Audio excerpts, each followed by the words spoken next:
and his situation. So today's lesson starts from this point onwards. So Ibn Taymiyyah rahimahullah, he says, وَكُلُّ مَنِ اسْتَكْبَرَ عَنْ عِبَادَةِ اللَّهِ لَا بُدَّ أَنْ يَعْبُدَ غَيْرَهُ. Everyone who displays pride and arrogance towards worshipping Allah, then by necessity he will worship other than him. Right, so this is general for everybody. Anyone who refuses to worship Allah alone, then by necessity there will be something else, there will be some other thing that he will worship as opposed to worshipping Allah Azza wa Jal. And then Ibn Taymiyyah rahimahullah, he then goes on to explain why this is by going into the issue of the irada, the wish and the desire, and how the heart must have a goal and the heart must have a pursuit, whatever it might be. So before we go on to that discussion, let's just look at some of the comments of Shaykh al-Fawzan upon this first sentence. وَكُلُّ مَنِ اسْتَكْبَرَ عَنْ عِبَادَةِ اللَّهِ لَا بُدَّ أَنْ يَعْبُدَ غَيْرَهُ. He says that a man or a person, his foundation is that he is a servant. Right? This is everyone's foundation. Every creature on earth is an abd of Allah. He's created as such. And by necessity, he must worship something by which his instinct or his instinct is basically satisfied. Right? So everyone must pursue and worship something for the satisfaction of his instinct. This is just how reality is. So either he will worship Allah as part of that desire to satisfy his instinct, and obviously this here is built upon the fitrah, right? This is the default position that Allah has created mankind upon. So either he will worship Allah or he will worship other than Allah, right? And for that reason you find the mushrikeen, they worship many other things which are very lowly, despicable things, which are not befitting for the intellects to actually worship these things. For example, they worship cows, they worship private parts, like you see with the Hindus. They worship private parts, and they worship many other lowly, debased types of things. Until even some of them, like we find with the pagan Arabs, they used to even worship a date, right? So if they couldn't find like an idol or a statue or a small representation that they could worship, they'd take a date, they'd worship the date, and after they'd finished their worship, basically they'd use the date as a focal point for worship, and then they would just eat the date and be on their way. They would make a date to be their Lord. And then when they felt hungry, they would eat the date. So this shows like the levels that these people would steep to who worship other than Allah Azza wa Jal. So he continues and he says that either a person, he worships Allah alone, or he worships other than Allah, in which case he is a mushrik. And as Allah Azza wa Jal says in the Quran, وَمَنْ يُشْرِكْ بِاللَّهِ فَكَأَنَّمَا خَرَّ مِنَ السَّمَاءِ فَتَخْطَفُهُ الطَّيْرُ. The one who associates partners with Allah, it's as if he has fallen from the sky and he's snatched by a bird. Right? So the default state of a believer, of a muwahhid, the one who singles out Allah, is that he's raised, right? He's raised and lofty. And when he starts committing shirk with Allah Azza wa Jal, then he starts dropping and lowering. And he does not know where he's going to eventually fall. And that's why in the completion of that verse, فَتَخْطَفُهُ الطَّيْرُ تَهْوِي بِهِ الرِّيحِ فِي مَكَانٍ سَحِيقٍ. Right? So he's snatched by a bird, and then the wind takes him and he's led to a distant place. He falls like in a distant place. So meaning that he he descends and falls away from the truth, and then he becomes very remote and far from the truth. So for that reason, you see, the mushrikun, they have many different deities that they worship. They can't all be enumerated, there are so many. And that's because they have become servants and slaves to those things, then they must perform worship of those things. So anyone who does not worship Allah, by necessity, he must worship other than Allah. And, obviously, they are worshipping shaitan, who is the head of all of that. And the Shaykh says that when you read the history of all of the pagans and the polytheists and the idols, you will be amazed at how they worship these things, and then they forget to worship Allah Azza wa Jal. But as Ibn al-Qayyim, rahimahullah, he's got a nice line of poetry. He said, "Harabu min al-riq alladhi khuliqu lahu, فَبَلَوْا بِرِقِّ النَّفْسِ وَالشَّيْطَانِ." So they fled from the enslavement that they were created for, which is enslavement to Allah, and they were put to trial with enslavement to the self, to the soul, and to the shaitan. Right? So, so anyone who does not single out worship of Allah Azza wa Jal, he will be put to trial with enslavement to his soul and enslavement to the shaitan. And that's why we can obviously see this very clearly. We live in these countries, we live in these Western disbelieving social, democracies, where you see these people that everything is to satisfy the lusts and the desires. And, these people, it's all about drinking and clubbing and, pastime and leisure, and, that's all it is. And they are captivated by their souls, and they're also enslaved by the people who profit from them. Right? They profit from them through the promotion of vices and ills, and things like alcohol and drugs and illicit relationships. All of these are industries which exist, through which rich people continue to exploit these people, and these people basically find pleasure from these things. It's all exploitation. They are enslaved. They are captivated. Right? So either you are singling out Allah and worshipping Allah alone, in which lies rectification and freedom from exploitation. And every time you move further and further and further away from that, then you will become a slave to your desires and to the exploiters and the profiteers and other people, who use their wealth and their cunning to exploit people and to exploit their tastes and their desires for profit. Right? And that's what you see in all of these disbelieving nations. As Ibn al-Qayyim said, they fled from the enslavement for which they were created, and then they were put to trial with the enslavement of the soul and of shaitan.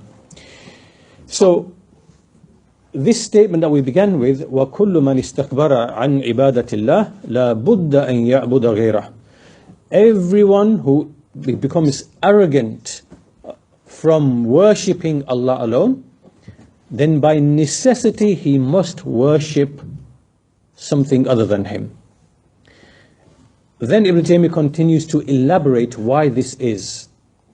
So he says, فَإِنَّ الْإِنسَانَ حَسَّاسٌ يَتَحَرَّكُ بِالْإِرَادَةِ.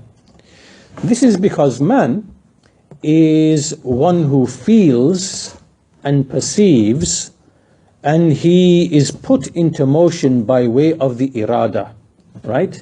So one of the things that we have is that we have a wish. We have a wish.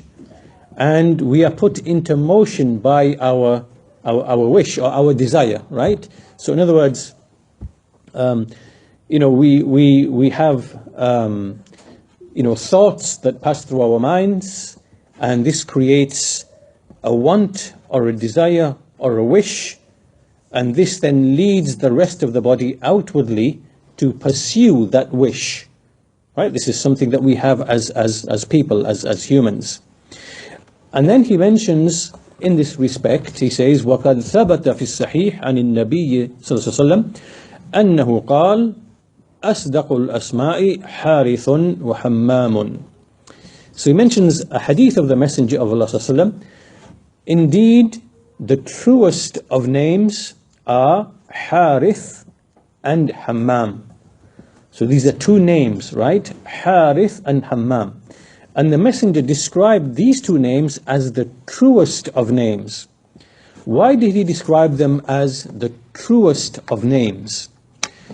Al-Harith, what does Al-Harith means? Al-Harith means the one who tills, right? Like the farmer is a Harith, right? He plants the seeds, he tills, and as Ibn Taymiyyah says, فَالْحَارِث الْكَاسِبْ الْفَاعِلِ. Al-Harith is the one who he gets into motion, and like the good example is the farmer. The farmer comes out, he plants the seeds, so he does the action, and then he benefits and earns from the action as well. So at some point in the future, when he picks up the harvest of his crop, he now has actually benefited.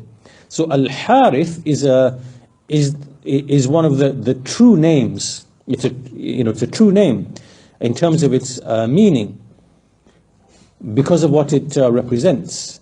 And Hammam is the one who has Al-Ham, right? So basically he is concerned with something. He gives attention to a thing. And this is the starting point of the irada, right? So it's the starting point before the will or the wish or the desire can arise, right? So in other words, all this means is you think of something, thoughts pass through your mind, and you then focus attention on a particular thing, you give it concern, and out of that, the desire in the heart then appears and arises, and this then leads you to action. So because these two names, if you look at these two names, Al-Harith and Al-Hammam, they're all to do with irada, desire, wish, want, and what it leads to of actual action, right? So he then goes and he says, فَالْإِنسَانُ لَهُ إِرَادَةٌ دَائِمًا لَهُ إِرَادَةً دَائِمًا فَالْإِنسَانُ لَهُ إِرَادَةٌ دَائِمًا. That man always has an irada. وَكُلُّ إِرَادَةٍ فَلَا بُدَّ لَهَا مِن مُرَادٍ تَنْتَهِي إِلَيْهِ. Right? So every man, every person always has a wish or a desire, and every wish and desire has to end in some objective or goal. It has to have an end goal, has an objective behind it. For example, simple thing is like, you're hungry, so your mind is preoccupied with the hunger. This creates the desire for food. You then have the food, but what's behind the food? What's behind your desire for the food? The objective is to not be hungry, to remove the hunger, right? So every ham, which is thought, which leads into an irada, has to have an end goal behind it, has to have an objective at the end of it, right? So this is just the nature of human actions, human desire. So he then says, فَلَا بُدَّ لِكُلِّ عَبْدٍ مِّن مُرَادٍ مَحْبُوبٍ هُوَ مُنْتَهَى حُبِّهِ وَإِرَادَتِهِ. So every servant must also have by necessity some end objective, some beloved thing or end goal, which is the the end goal of his love and his desire, right? So meaning that there has to be something that you are seeking, some objective or object which is the end goal, which is the destination of your desire, and that which you love, that which you want, right? So now coming to the point, So فَمَنْ لَمْ يَكُنِ اللَّهِ مَعْبُودُهُ وَمُنْتَهَى حُبِّهِ وَإِرَادَتِهِ بَلِ اسْتَكْبَرَ عَنْ ذَلِكَ فَلَا بُدَّ أَنْ يَكُونَ لَهُ مُرَادٌ مَحْبُوبٌ يَسْتَعْبِدُهُ غَيْرُ اللَّهِ فَيَكُونُ عَبْدًا لِذَلِكَ الْمُرَادِ الْمَحْبُوبِ. So he then says, once we understand all of this, right, this is just the way that the human, the soul, the irada, how it works, right? You have thoughts in your mind that leads to desire, that desire leads to the pursuit of an end goal. This is something that every single person has by necessity, right? Otherwise he, just wouldn't advance in life, right? This is what drives you forward, right? So he says, whoever, if Allah is not his deity, if Allah is not your deity, and if Allah is not your mahbub, the one that you love, and the end goal of your love and your wish and your desire, rather such a person is arrogant away from that, right? Then by necessity he must have some other end goal, some other beloved thing which enslaves him and captivates him, which is other than Allah. So therefore he will become an abd, he will become a slave, a captive of that thing, that goal, that objective, that whatever it might be. Right? So now what Ibn Taymiyyah is doing is simply elaborating upon the sentence that he mentioned earlier. وَكُلُّ مَنِ اسْتَكْبَرَ عَنْ إِبَادَةِ اللَّهِ لَا بُدَّ أَنْ يَعْبُدَ غَيْرَهُ.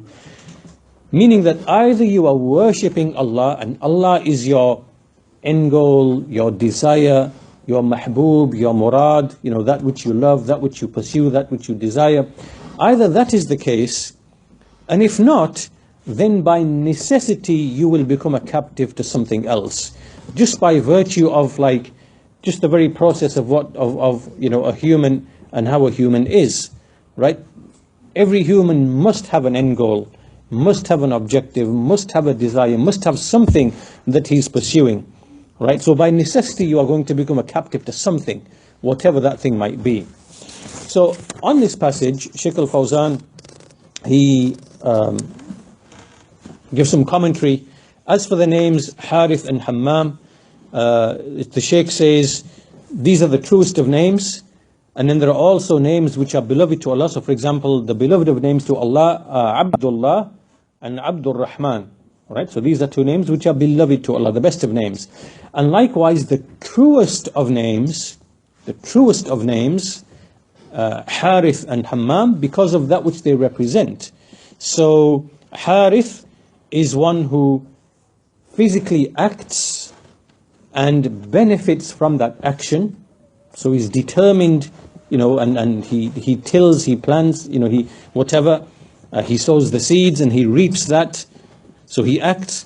Or he is a Hammam, one who is concerned with action, right? He wants to, and he's got the desire to, and he's got the concern to, and he thinks about acting. So these are the truest of names. Then Shaykh al-Fawzan, he pretty much repeats what we've already said, and a person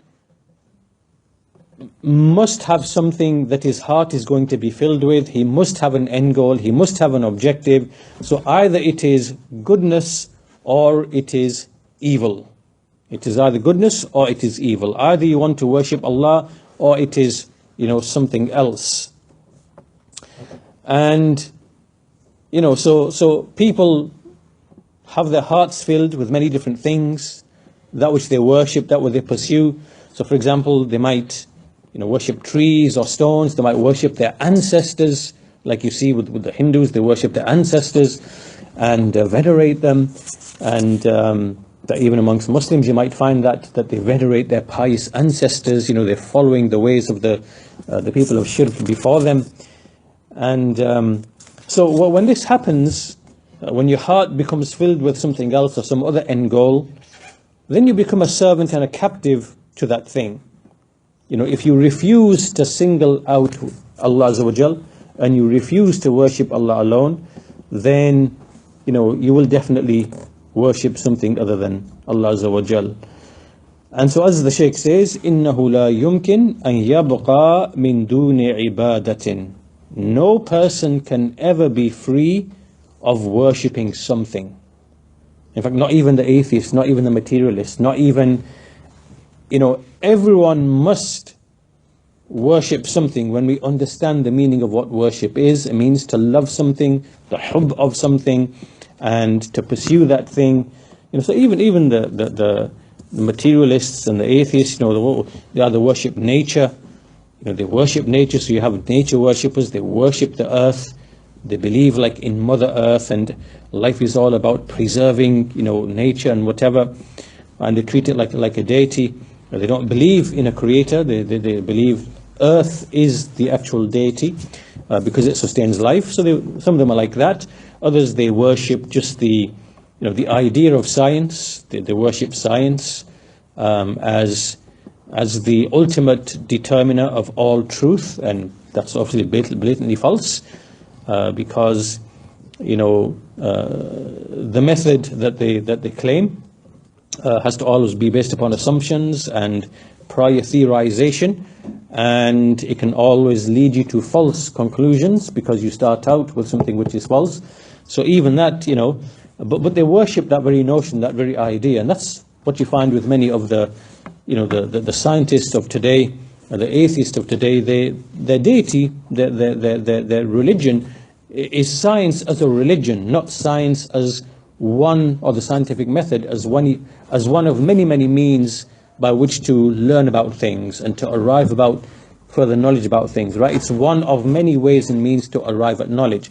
But they've taken that one thing and idolized it, and began to worship that thing. It's when you go through history and you see how many things they've got wrong with the alleged scientific method, and it's laughable, truly laughable. The examples that exist.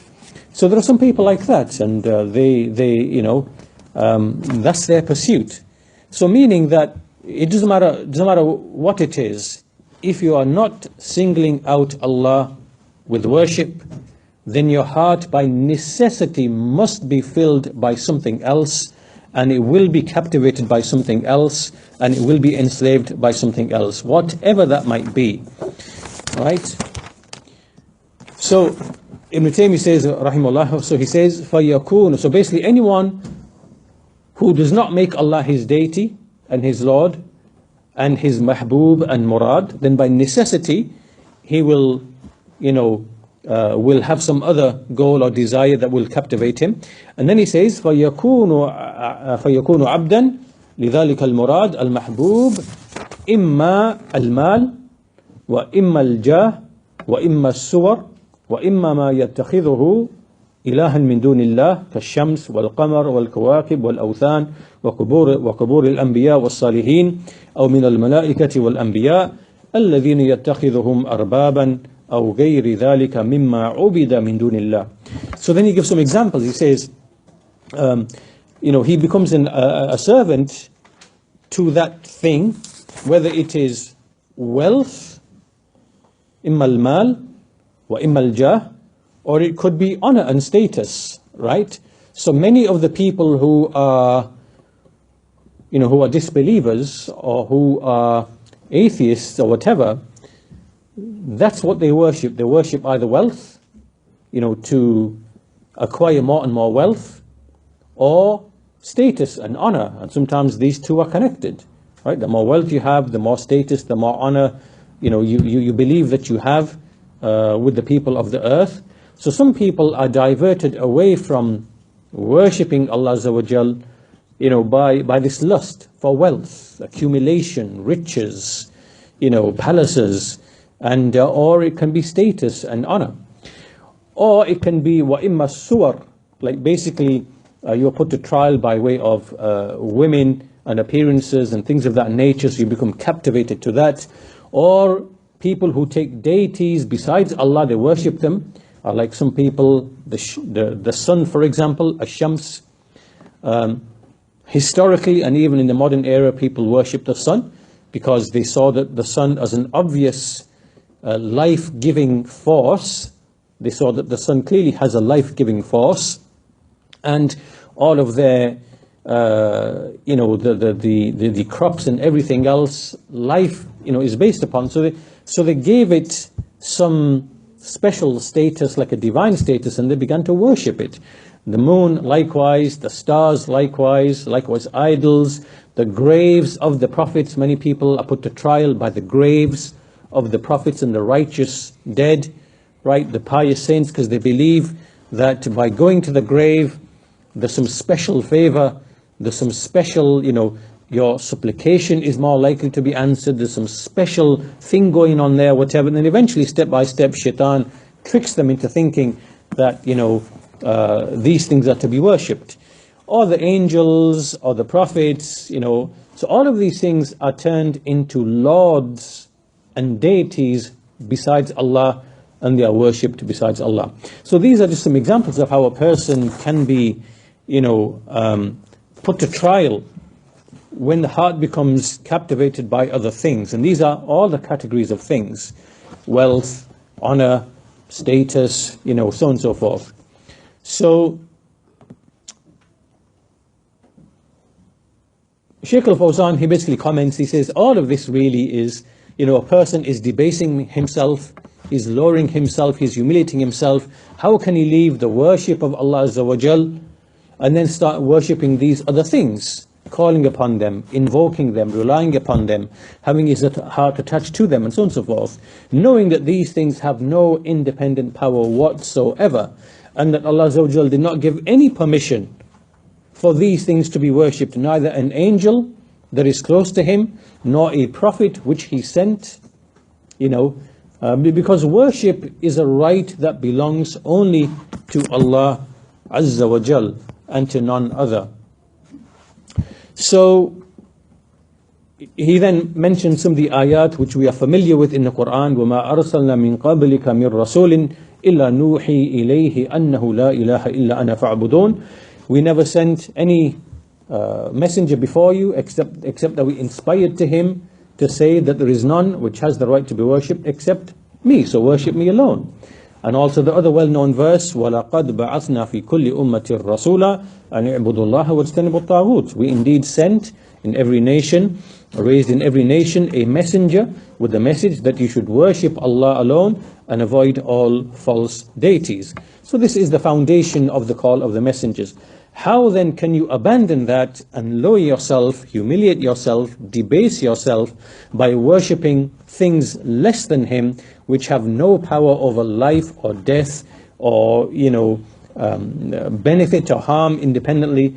This is all, humiliation and debasement. So he continues, Ibn Taymiyyah rahimahullah, he says, وَإِذَا كَانَ عَبْدًا لِغَيْرِ اللَّهِ يَكُونُ مُشْرِكًا وَكُلُّ مُسْتَكْبِرٍ فَهُوَ مُشْرِكٌ. So now he says, when a servant therefore is one who worships other than Allah, he becomes enslaved to other than Allah, he then becomes a mushrik. And every mustakbir is a mushrik, right? So every arrogant person is also a mushrik. So in other words, if you are arrogant from worshipping Allah, it can either be like an atheist, does not worship anything, so this is a type of arrogance, or it can be someone who refuses to worship Allah alone, whilst at the same time worshipping others. So his arrogance is not in relation to worship itself, but in relation to singling out Allah in worship. Now that's one type of arrogance. Another type of arrogance is to not worship Allah to begin with, in principle, because you believe you are too important or too lofty to worship Allah. So this is arrogance. And on this point, Shaykh Fawzan says, وَالْإِسْتِكْبَارُ وَالشِّرْكُ مُتَلَازِمَانِ. Arrogance and shirk are two binding things. They are connected to each other.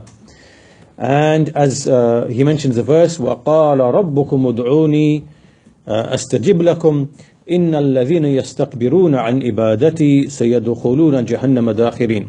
Your Lord has said, invoke me, I shall respond to you. Indeed, those who are too arrogant, away from my worship, they will soon enter Jahannam, humiliated. So the mustakbir, the arrogant one, he is either a mustakbir in the sense that he doesn't worship anything at all, so this would be your atheist, your materialist, or he worships other than Allah, but he's arrogant from singling out Allah alone. So he is a mushrik in that sense. And the Shaykh goes on to say how the atheists, these atheists, they deny the existence of a Lord outwardly, whereas inwardly they are convinced that there has to be a Lord. So this was true of Fir'aun, as you know with Fir'aun, inshallah, because he starts discussing the issue of the story of Fir'aun to illustrate this point, that he says, وَلِهَذَا كَانَ فِرْعَوْنَ مِنْ أَعْظَمِ الْخَلْقِ إِسْتِكْبَارًا عَنْ إِبَادَةِ اللَّهِ وَكَانَ مُشْرِكًا. For this reason, Fir'aun was from the greatest of arrogant people, greatest of creation in terms of arrogance in not worshipping Allah, and he was also a mushrik. So Fir'aun was also a mushrik at the same time, because there were idols. We should look at that inshallah shortly. So Shaykh al-Fawzan says, however, though, after mentioning that arrogance can either be arrogance in the principle of worship, so you don't worship anything, so this is your atheist, materialist, evolutionist, or whatever it might be, or it can be arrogance from singling out Allah alone in worship. So this would be, the polytheist Arabs, the pagan Arabs, it would be the Yahud, the Nasara, the Hindus and other people, and they are arrogant from singling out Allah in worship. But the Shaykh al-Fawzan, in his commentary, he goes on to speak about the atheists, and he says, فَالْمَلَاهِدَ يُنْكِرُونَ الرَّبَّ فِي ظَاهِرِهِمْ وَيَعْتَرِفُونَ بِهِ فِي بَاطِنِهِمْ. That these atheists outwardly they deny a Lord, outwardly, but inwardly they are convinced. Inwardly they are convinced. And so this was true of Fir'aun. Fir'aun inwardly, he was convinced of the signs that Musa alayhi salam brought him. He knew inwardly that the Lord of Musa is true and is real, but he was too arrogant and proud to single him out in worship. In the same way, the modern day atheists, they are the same. Inwardly they know, when they study this creation and they look at its intricacies and its end goals and its wisdoms and its interconnected nature and how all things are connected together, and when they see that, when they observe that, for example, mankind has to spend or has to utilize tremendous amounts of knowledge, understanding and expertise, for example, to create, for example, a drone or a prosthetic limb, for example, or, in which they have to mimic the creation of Allah Azza wa Jal.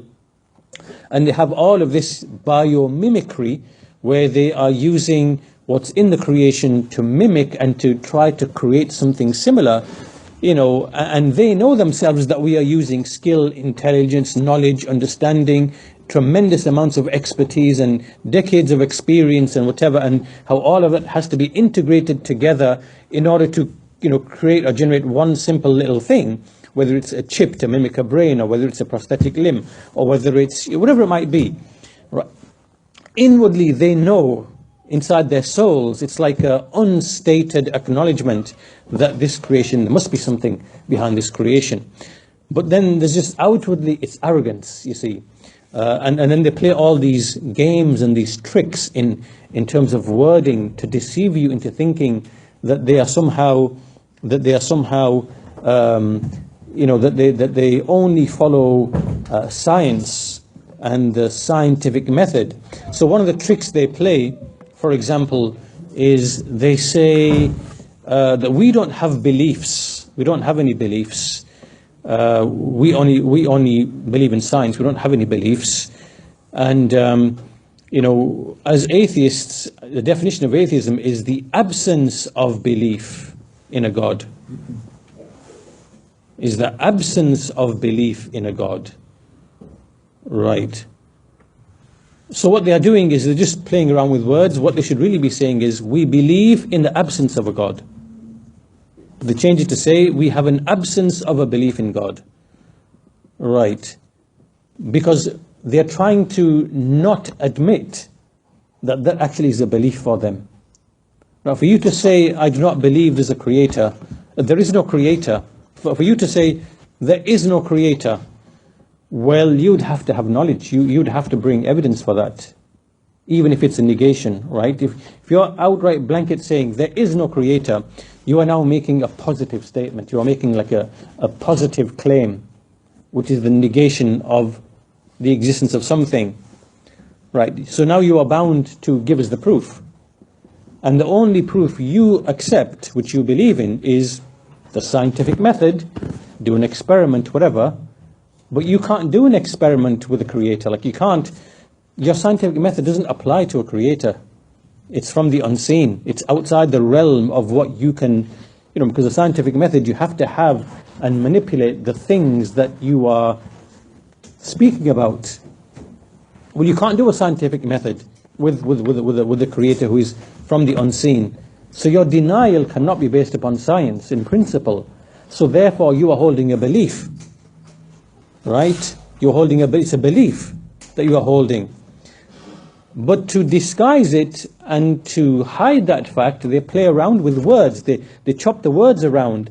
So now they will say, oh no, we just have atheism is defined as the absence of a belief in a creator.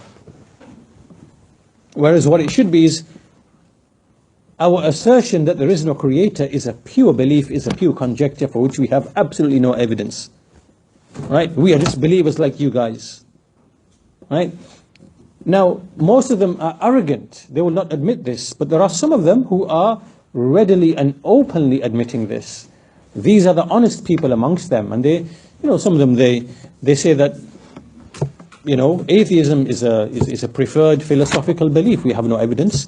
We just don't feel comfortable with the idea that there should be a creator and a God. It makes us feel uneasy. We prefer a life where there is no creator and no God. It's purely philosophical. Now, some of them are open and they openly admit this, but most of them are arrogant liars and deceivers who are not willing to admit that what they hold is actually a belief. All right? So, as the Shaykh says, the atheists, they deny the Lord outwardly, but inwardly they acknowledge, inwardly they know, in their souls they know there's something. And Shaykh goes on to say that every intelligent person knows that this creation did not bring itself into existence, did not create itself, rather it by necessity must have a creator. He mentions the verses in the Quran that you are familiar with, أَمْ خُلِقُوا مِنْ غَيْرِ شَيْءٍ أَمْ هُمُ الْخَالِقُونَ أَمْ خَلَقُوا السَّمَاوَاتِ وَالْأَرْضِ بَلْ لَا يُوقِنُونَ. Were they created by nothing? Were they created by nothing? Or are they themselves the creators? Or did they create the heavens and the earth? Rather, they have no certainty, right? So all of the possibilities are mentioned here. Either this creation brought itself into existence, that is an impossibility, that's out. Or they created themselves, which obviously is an impossibility. You can't create yourself. Or they created the heavens and the earth. That's also an impossibility as well. So there's only left the final possibility, which is that it must have a creator by necessity. So this is something very clear, very simple, very apparent. Every intelligent person knows this. With anything and everything, either it brought itself into existence, or it was brought into existence by something outside of itself. Very simple, very apparent.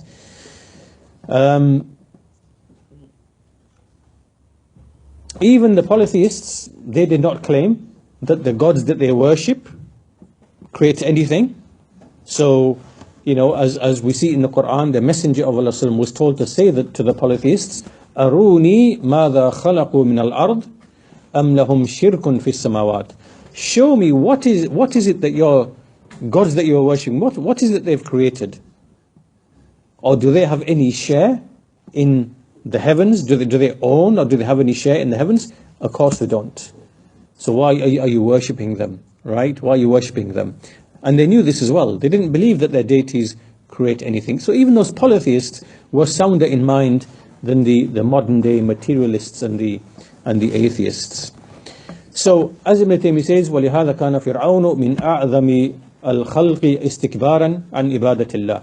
For this reason, Fir'aun was the greatest of the creation in arrogance from worshipping, away from worshipping Allah. وَكَانَ مُشْرِكًا, and he was also a mushrik. So he was a mushrik. Why was he a mushrik? Shaykh al-Fawzan explains. Obviously we know he was arrogant and he refused to worship Allah, but why was he a mushrik at the same time?